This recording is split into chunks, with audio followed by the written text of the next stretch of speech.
Hi, I just wanted to go over the code for the knowledge distillation and early rankers. This will help you understand the article below better. So this is a baseline early ranker. There is nothing new here more than what you might have already seen in your normal multitask rankers.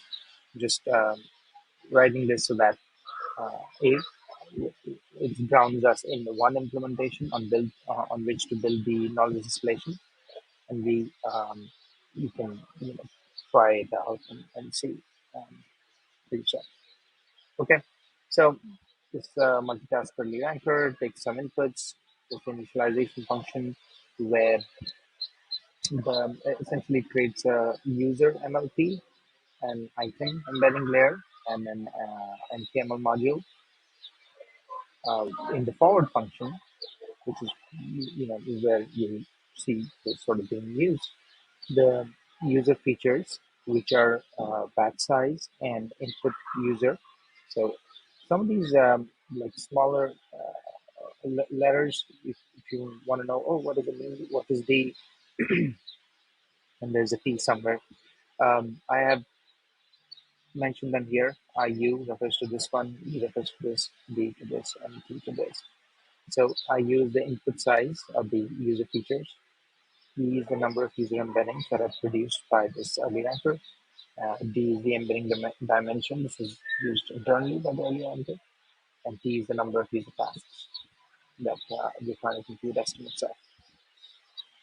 Okay, so user embeddings, it computes them via this user MLP. The output is B into B and E times D. We dot view them to have the three dimensions B, E, and D.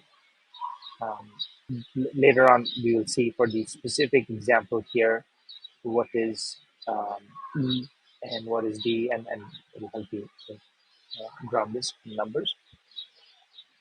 Okay, so user embeddings, multi-dimensional user embeddings have been created here.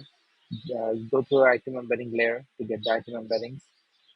Then you do a dot product between the user embeddings and item embeddings to see for this specific item uh, which of the user embeddings is kind of resonating the most. Um, think of this multi-dimensional user embeddings as, if the user has multiple interests, then you want to see whether this item caters to any of them. So this is the e-dimensional output. You normalize them by a softmax.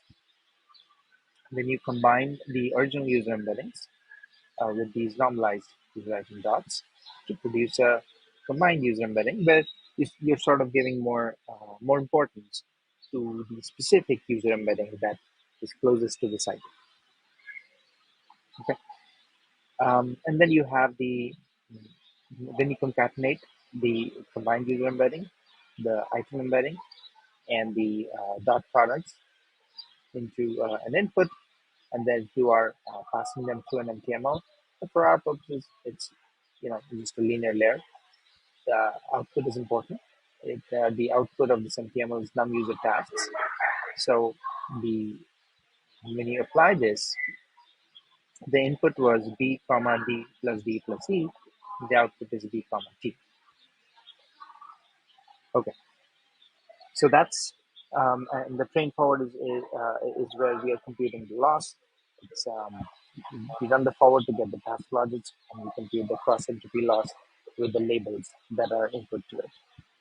So for instance, here we have used num-user task is 3, num-user embeddings is also 3. Um, they're not related. We could change this. It won't make a difference. Um, and you have, we initialize this. This is obviously sample input. In real life, you will have um, some data coming from these coming from your training data. So, so the number of labels here is the same as the number of user tasks.